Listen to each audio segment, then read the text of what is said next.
137 meter panjangnya, 23 meter lebarnya, dan memiliki 3 tingkat.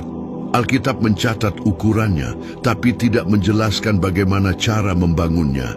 Tidak ada petunjuk bagaimana menebang pohon sebesar gedung, memindahkan kayu seberat ton tanpa alat berat, atau menyambung papan tanpa paku besi. Nuh hanya menerima perintah, bangunlah sebuah bahtera, tanpa panduan, tanpa pengalaman, hanya iman. Selama puluhan tahun, ia dan anak-anaknya bangun setiap pagi untuk melanjutkan pekerjaan yang tampak mustahil. Sementara tetangga menertawakan mereka, membangun kapal raksasa di daratan, bukan di sungai atau di laut. Langkah pertama bahkan bukan memotong kayu, tapi mencari tempat yang tepat, tanah datar, kuat, luas, dekat hutan untuk bahan, dekat air untuk minum, tapi tidak terlalu dekat agar banjir tak mengganggu. Mereka membersihkan batu, mencabut akar, meratakan tanah, menggali parit agar air hujan tak mengubah area kerja jadi lumpur. Semua dilakukan dengan tangan, keringat, dan waktu. Dan saat orang-orang menganggapnya gila, Nuh tahu sesuatu yang mereka tidak tahu. Ia sedang membangun untuk dunia yang akan segera tenggelam. Menebang pohon raksasa dengan kapak perunggu bukan seperti memotong kayu bakar. Perunggu cepat tumpul, jadi Noah dan anak-anaknya harus memukul berulang kali di titik yang sama. 2 orang mungkin bekerja bergantian dari sisi berbeda agar ritmenya terjaga. Ketika pohon mulai miring, bagian paling berbahaya pun tiba, arah jatuhnya harus dikendalikan. Pohon setinggi 20 meter bisa menimpa siapapun atau rusak bila jatuh salah arah. Karena itu mereka mungkin membuat sayatan panduan dan menarik dengan tali agar jatuh ke arah yang aman. Namun setelah pohon tumbang, tantangan berikutnya muncul, memindahkan batang sebesar bus tanpa roda atau alat berat. Mereka mungkin menggunakan teknik kuno seperti bangsa Mesir, menaruh batang di atas rol kayu kecil dan menarik dengan tali, memindahkan rol ke depan terus-menerus. Pekerjaan ini lambat, berat, dan berbahaya, apalagi di medan berbatu atau miring. Sebelum memindahkan batang, Nuh mungkin harus meratakan tanah, membuat jalan, dan menyingkirkan batu besar. Pekerjaan berhari-hari hanya untuk bisa mengangkut kayu. Dengan hanya 4 orang, Nuh dan 3 anaknya, tenaga itu jelas kurang. Mungkin mereka menyewa orang sekitar yang tidak peduli alasan di balik proyek aneh itu. Setiap batang kayu yang tiba di lokasi adalah hasil kerja keras, tangan lecet, dan risiko cedera.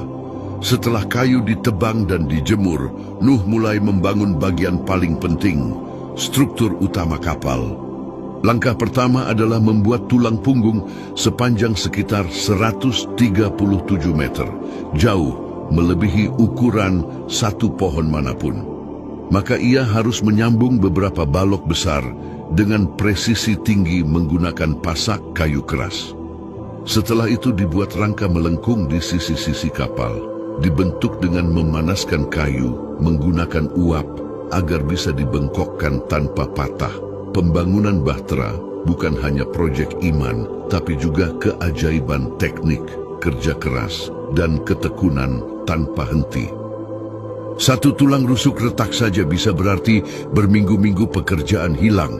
Bayangkan skala pekerjaan Nuh. Puluhan rusuk kayu raksasa harus dipasang dengan jarak dan sudut sempurna. Sedikit kesalahan saja bisa membuat seluruh struktur miring dan tidak stabil. Karena itu Nuh mungkin menggunakan tali pengukur, batu pemberat, dan sistem katrol, serta tuas sederhana yang ditarik banyak orang untuk mengangkat dan menyesuaikan setiap balok besar. Struktur dalamnya diperkuat dengan balok diagonal, membentuk segitiga, bentuk paling kuat secara geometris agar kapal tahan tekanan.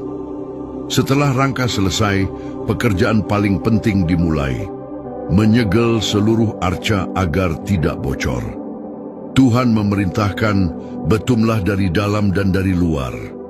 Betume, campuran resin panas dan lengket, dioleskan berlapis-lapis, bagian luar dan dalam, karena air bisa merembes dari celah sekecil apapun. Pekerjaan ini berat dan berbahaya. Ruangan pengap, uap beracun, panas, kulit terbakar, dan butuh waktu berminggu-minggu hingga semua lapisan kering sempurna. Setiap sapuan betume adalah tindakan iman, karena hanya saat arca terapung nanti, mereka tahu apakah benar-benar kedap air. Setelah selesai, tantangan berikutnya adalah mengatur bagian dalam. Alkitab menyebut 3 tingkat dan kompartemen dari kata Ibrani kinin, berarti sarang-sarang kecil. Tujuannya jelas, mencegah kekacauan dan menjaga tiap jenis hewan tetap aman. Tapi membuat sekat-sekat itu juga rumit, harus kuat, namun tidak membebani struktur utama. Semua menunjukkan bahwa pembangunan arca bukan sekadar mujizat rohani, tetapi juga karya teknik luar biasa yang dikerjakan dengan iman dan ketekunan. Secara logis, hewan besar seperti gajah, badak, dan kuda Nil kemungkinan ditempatkan di lantai bawah agar titik berat rendah dan bahtera tetap seimbang. Hewan sedang seperti singa dan beruang di lantai tengah, dan burung serta hewan kecil di lantai atas. Masalah besar lainnya adalah limbah. Ribuan hewan pasti menghasilkan banyak kotoran setiap hari. Tanpa sistem pembuangan, bahtera bisa menjadi tempat beracun penuh penyakit. Karena itu, mungkin ada saluran miring dan celah di lantai untuk mengalirkan cairan keluar, serta ventilasi samping untuk sirkulasi udara. Bukan hanya jendela di atas seperti disebutkan dalam Alkitab. Untuk makanan, dibutuhkan ruang besar untuk menyimpan feno, biji-bijian dan buah kering selama setahun, tersusun rapi agar mudah diakses dan terlindung dari lembab.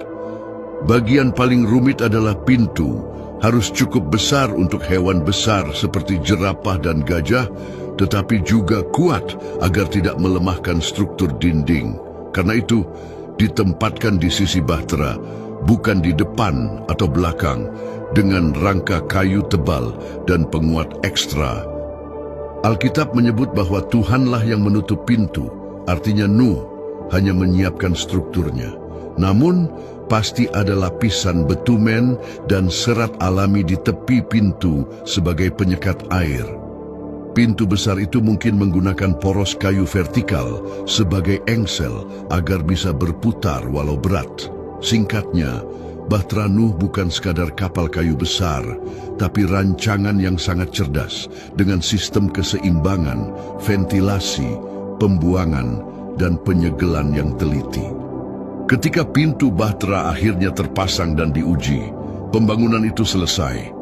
Puluhan tahun kerja, ribuan jam, dan gunungan kayu berubah menjadi kapal raksasa di tanah kering, jauh dari laut.